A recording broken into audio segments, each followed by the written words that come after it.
Hello mga kapolitika, magandang araw muli sa inyo at maraming salamat sa walang sawang sumusuporta at nakikinig at nanonood dito sa aking YouTube channel. Kung kayo ay bago pa lang, please don't forget to like and subscribe for more videos. Ang ating pag-uusapan sa ngayon mga kapolitika, si Pangulong Bongbong Marcos dito sa issue ni Apollo Kibuloy. Kung ating matatandaan is naglabas nga ng sama ng loob itong si Kibuloy via voice over doon sa social media sa Facebook last week. Okay, and pinag-usapan nga ito no sa social media itong kanyang paglabas ng kanyang sama ng loob, and at the same time na nanganib siya sa issue at kaligtasan ng kanyang buhay mga kapolitika. Now, kasi inakusahan niya doon si Pangulong Bongbong Marcos na nasa likod umano ng mga panggigipit at pangaharas sa kanya. At sumagot na ngayon itong si Pangulong Bongbong Marcos February 28 bago siya lumipad papunta sa Australia kasi may agreement sila doon sa defense ng Pilipinas at Australia Cooperation mga kapolitika. Now, bago lumipad itong si Pangulong BBM papuntang Australia is nagpa-interview sa media at tinanong nga siya dito sa issue ni Kibuloy mga kapolitika. At tinanong siya dito sa death threat na sinasabi ni Apollo Kibuloy, which is tumawa lang itong Pangulong BBM at tumawa din itong media mga kapolitika. At so nagtawanan lang itong media mga kapolitika at itong si PBBM kasi parang iniis mo lang nila itong issue ni Kibuloy na kung saan is nat-trauma at hindi na nga nakakatulog daw dahil dito sa kanyang mga nakikita na nagpapalipad umano ng drone para siya ay manmanan at tiktikan mga kapolitika. At pinagbintangan niya pa nga itong mga American authorities na umano ay nasa likod din ng pagmamanman sa kanya. Now, balik tayo dito kay Kibuloy mga kapolitika kasi ang sabi ni PBBM kasi nga may sabpina itong si Kibuloy dyan sa Senado ngayong March 5 at ang sabi ni Senator Risa Ontiveros is kung hindi dadalo itong si Kibuloy dyan sa hearing is ipapa-cite in contempt siya. Meaning to say, aristuhin na siya ng mga otoridad mga kapolitika.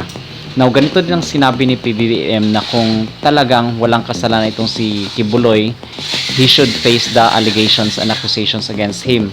So, ibig sabihin is, dadalo na lang sana siya dito sa hearing sa Senado kung talagang wala naman siyang kasalanan at sabihin niya doon sa Senado na wala siyang kasalanan dito sa mga accusations sa kanya nitong mga testigo umano ng human trafficking kasi mabibigatin yung mga allegations dito kay Kibuloy mga kapolitika.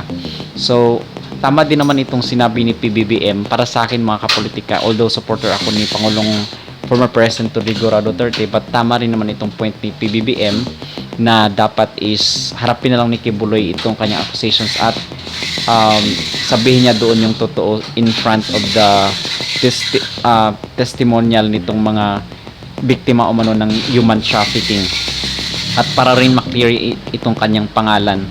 Pero ang tingin ko dito mga kapolitika is itong si Kibuloy kasi is friend siya, diba? Best friend siya nitong former President Rodrigo Duterte kasi alam naman natin na this is politically motivated. Okay, ang point ko dito is kung si Kibuloy lang yung puntirya talaga ng investigasyon na ito is hindi dapat madadamay itong si former President Rodrigo Roa Duterte kasi kung madadamay itong former President is ibang usapan na po yun. Maniniwala na talaga tayo na 100% this is politically motivated and part of black propaganda.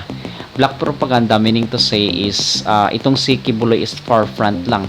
So harap lang siya ng totoong issue talaga na ang totoong tumbukin talaga nila at totoong idawit talaga is itong si former President kasi dito nga sa previous na video natin mga kapolitika is natalakayan natin itong mga bag umano ng armas na binibigay ni Kibuloy dito sa mag-amang Duterte.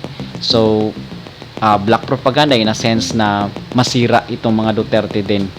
Okay, kasi trial and publicity itong mga kapolitika eh. Okay, so kung si Kibuloy lang ang point ko dito is kung si Kibuloy lang talaga yung punteriya nila is si Kibuloy lang, walang maidadamay na tao. Except kung ipapatawag na rin nila itong si Duterte. So, ibang usapan na po yun at tayo ay naniniwala na ito ay kanilang part ng kanilang mga propaganda para masira ang image ng mga Duterte. Especially na mag-election next year. So, kailangang sirain kung sino man yung mga nangungunang kandidato mga kapolitika. At at the same time, yung mga kandidato na ayaw talaga nila. Okay? At gusto nilang pabagsakin. So yun lamang ating masabi mga kapolitika. Again, maraming salamat sa walang sawang sumusuporta at nakikinig na nanonood dito sa aking YouTube channel. Kung kayo ay bago pa lang, please don't forget to like and subscribe for more videos.